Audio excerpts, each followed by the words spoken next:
Hello friends, Stalin ব্রিফে তোমাদের স্বাগত। আমি নীলাঞ্জনা, আর আজকে আমি উইলিয়াম শেক্সপিয়ারের লেখা একটি ফেমাস ওয়ার্ক কিং লিয়ার প্লেটিকে বেঙ্গলিতে শর্টে এক্সপ্লেন করব। এটিকে লেখা হয় 1605 টু 1606 মধ্যে, ফার্স্ট পারফর্ম করা হয় 1606 এবং ফার্স্ট পাবলিশ করা হয় 1608 কোয়ার্টো ভার্সনে এবং পরে 1623 এর ফার্স্ট ফোলিও পাবলিশ হয়।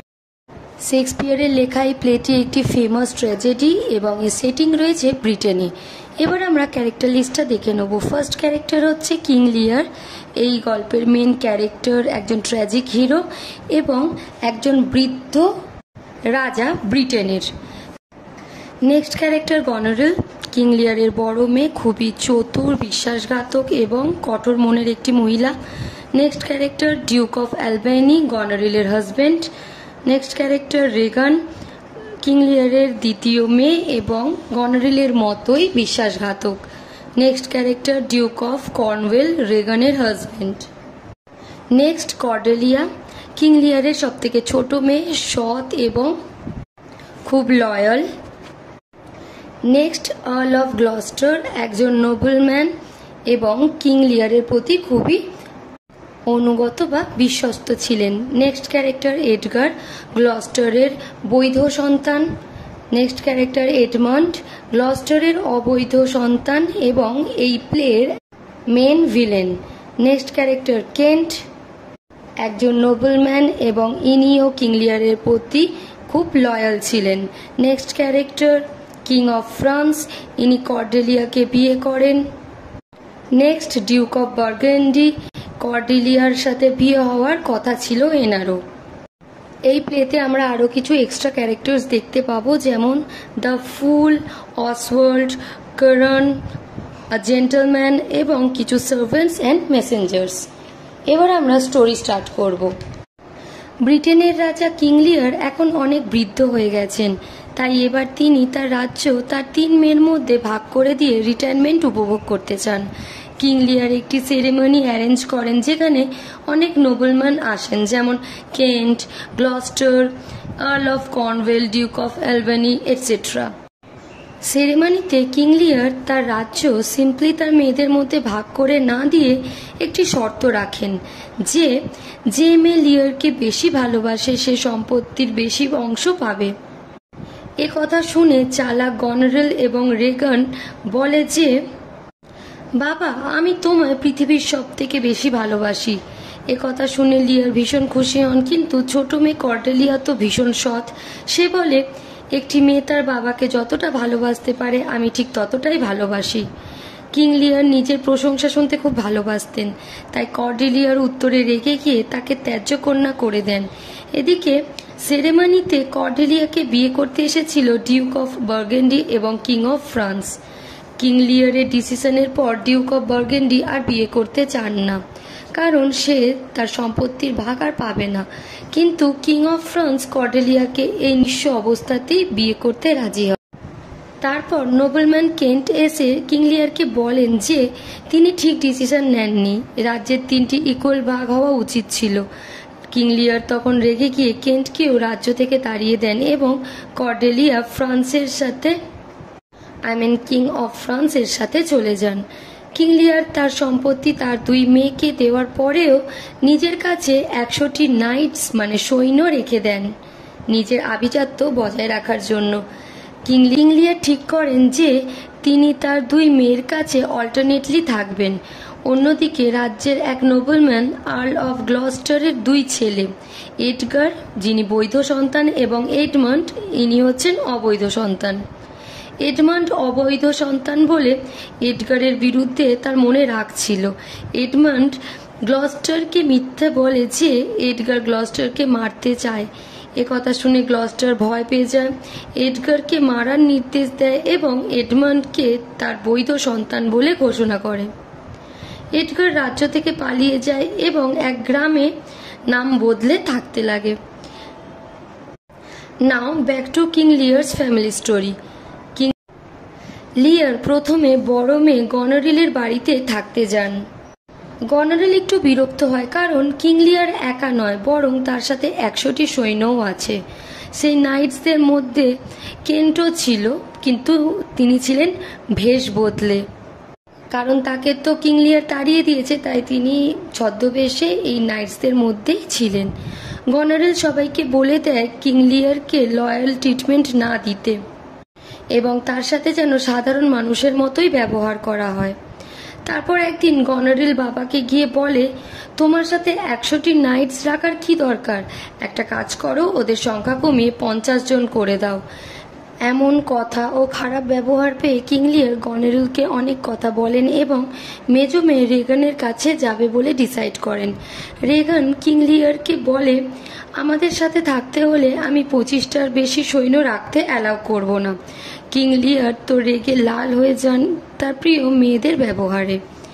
এবার গনারেল, রেগান এবং রেগানের হাজবেন্ড কর্নওয়েল, এরা 3 জন মিলে গ্লস্টারের মহলও লক করে দেয় যাতে কিং লিয়ার গ্লস্টারের কাছেও আশ্রয় না পায় এবং রাস্তায় রাস্তায় ঘোরে। কিং লিয়ারকে যখন বাড়ি থেকে বের করে দেওয়া হয় তখন কেন্ট সেখানে প্রেজেন্ট ছিল না। কেন্টকে একটি ঘরে বন্দি করে রাখা হয়েছিল। এবার কেন্ট সেখান থেকে পালিয়ে গিয়ে কিং লিয়ারকে খুঁজতে থাকে এবং এক জেন্টলম্যানের সাথে তার রাস্তায় দেখা হয়। জেন্টলম্যানের থেকে কেন্ট জানতে পারে যে কিং লিয়ার ও ফুল কোন দিকে গেছে। পুরস্কার হিসেবে কেন্ট নিজের পার্স জেন্টলম্যানকে দেয় এবং কেন্ট নিজের রিংটা জেন্টলম্যানকে দিয়ে বলে, এই রিংটা কিং লিয়ারের ছোট মেয়ে কর্ডেলিয়াকে দেখিয়ে বলল তার বাবার সাথে কি ঘটেছে। তারপর ঝড়ের মধ্যে কেন্ট কিং লিয়ার ও ফুলকে খুঁজে পায় এবং এক কুঁড়ে ঘরে নিয়ে যায়। কুঁড়ে ঘরটি ছিল গ্লস্টারের বৈধ পুত্র এডগারের, যে পুয়ার টম নামে ছদ্মবেশে এই কুঁড়ে ঘরে এখন থাকে। অন্যদিকে দেখা যায় গ্লস্টার খুব লয়াল, তাই সে তার অবৈধ ছেলে এডমান্ডকে বলে আমাদের কিং লিয়ারকে খুঁজে তার হেল্প করা উচিত। আর ফ্রান্স থেকে পাওয়া গেছে একটি চিঠি যেখানে ফ্রান্স ফোর্স ইংল্যান্ডে আক্রমণ করবে বলেছে। গ্লস্টার কিং লিয়ারকে খুঁজতে খুঁজতে সেই কুঁড়ে ঘরে যায় এবং কিং লিয়ার ও কেন্টকে সেখান থেকে নিয়ে আসে। এদিকে এডমান্ড কর্নওয়েলকে তার বাবা গ্লস্টারের সব গোপন কথা বলে দেয়। কর্নওয়াল খুশি হয়ে এডমান্ডকে তার বাবার পদ মানে আর্ল অফ গ্লস্টার বানিয়ে দেয়। অন্যদিকে গ্লস্টার কেন্টকে বলে, তুমি তাড়াতাড়ি কিং লিয়ারকে নিয়ে ডোভারের দিকে যাও, কারণ সেখানে কর্ডেলিয়া ফ্রান্স ফোর্স নিয়ে সেখানে পৌঁছে গেছে। সময় কিং লিয়ার ওখানে না পৌঁছালে গনারেল, রেগান ও কর্নওয়াল কর্ডেলিয়া ও তার ফোর্সকে মেরে ফেলবে। কর্ডেলিয়া যে ফ্রান্স ফোর্স নিয়ে ডোভারে এসে গেছে একথা মহলে ছড়িয়ে পড়ে এবং কর্নওয়াল গ্লস্টারকে ধরতে লোক পাঠায় এবং গনারিল ও এডমান্ডকে গনারিলের হাজবেন্ড অ্যালবানির কাছে পাঠায় হেল্পের জন্য। কিন্তু অ্যালবানি বারণ করে দেয় এবং বলে, গনারিল, তুমি তোমার বাবার সাথে এটা ঠিক করছো না। এদিকে গ্লস্টারকে রেগান ও কর্নওয়ালের সামনে ধরে আনা হয়। চোখ উপড়ে ফেলে তাকে মহলের বাইরে বের করে দেওয়া হয়। 2 সার্ভেন্টস গ্লস্টারকে উদ্ধার করে পুয়ার টমের কাছে রাখে, কিন্তু পুয়ার টমে যে এডগার সেটা কেউ জানতো না। এদিকে গনারিলের হাজবেন্ড অ্যালবানিকে গনারিল বোঝাচ্ছিল যে তার কর্নওয়ালের হেল্প করা উচিত। অ্যালবানি রাজি হচ্ছিল না। তখনই এক নিউজ আসে যে এক সার্ভেন্টের হাতে কর্নওয়ালের মৃত্যু ঘটেছে। এবার ব্রিটেন ফোর্সের লিডার হয়ে যায় এডমান্ড, কারণ আর কেউ ছিল না লিডার হওয়ার মতো। অন্যদিকে এডমান্ডকে গনারিল ও রেগান দুজনেই পছন্দ করত, বিবাহিতা হওয়া সত্ত্বেও। রেগান এখন বিধবা হয়ে গেছে, তাই সে এবার এডমান্ডকে বিয়ে করতে চায়। অন্যদিকে গনারিলও এডমান্ডকে বিয়ে করার জন্য হাজবেন্ড অ্যালবানিকে হত্যা করার প্ল্যান করে।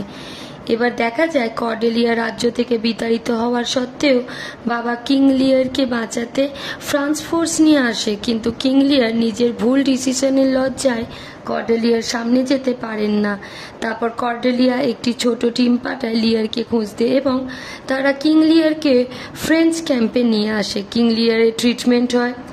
লিয়ার কর্ডেলিয়ার থেকে ক্ষমাও চায়। বাবা মেয়ের মিল ঘটে। এবার যুদ্ধ শুরু হয় ফ্রান্স এবং ব্রিটেনের মধ্যে। ব্রিটেন ফোর্সকে লিড করছিল এডমান্ড। দুর্ভাগ্যবশত যুদ্ধে ফ্রান্স হেরে যায়। কিং লিয়ার ও কর্ডেলিয়াকে জেলে ভরা হয় এবং এডমান্ড এক ক্যাপ্টেনকে অর্ডার দেয় জেলেতেই কিং লিয়ার ও কর্ডেলিয়ার হত্যা করতে।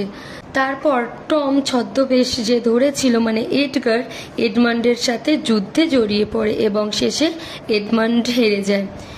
তারপর এডগার তার বাবা গ্লস্টারের সামনে নিজের আসল পরিচয় তুলে ধরে এবং গ্লস্টার তা দেখে খুব খুশি হয়, কিন্তু গ্লস্টার আর বেশি দিন বাঁচবে না। অন্যদিকে গনোরিল যখন জানতে পারে যে রেগানও এডমান্ডকে বিয়ে করতে চায়, তখন গনোরিল রেগানকে বিষ দিয়ে মেরে দেয়। কিন্তু যখন জানতে পারে এডমান্ডও মারা গেছে, তখন গনোরিল নিজেও আত্মহত্যা করে নেয়। এডমান্ড মারা যাওয়ার সময় এডগারকে বলে যে সে এক ক্যাপ্টেন পাঠিয়েছে কর্ডেলিয়া ও কিং লিয়ারকে মারতে। কথা শুনে অ্যালবানি খুব তাড়াতাড়ি তার সৈন্য পাঠায় কিং লিয়ার ও কর্ডেলিয়াকে বাঁচাতে, কিন্তু গিয়ে দেখে কিং লিয়ারের হাতে কর্ডেলিয়ার মৃতদেহ এবং কিং লিয়ার পাগলের মতো কাঁদছিল। লিয়ার ক্যাপ্টেনকে তো মেরে দেয়, কিন্তু কর্ডেলিয়াকে আর বাঁচাতে পারেনি এবং এই দুঃখে কিং লিয়ার নিজেও মারা যান। কেন্টেরও মৃত্যু ঘটে এই যুদ্ধে। গল্পের শেষে কেবল দুটি ক্যারেক্টার জীবিত থাকে, অ্যালবানি ও এডগার, এবং অ্যালবানি ব্রিটেনের রাজা হয়।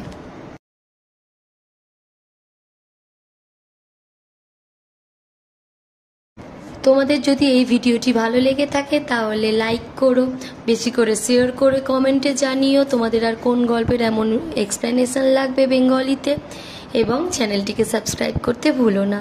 Thanks for watching.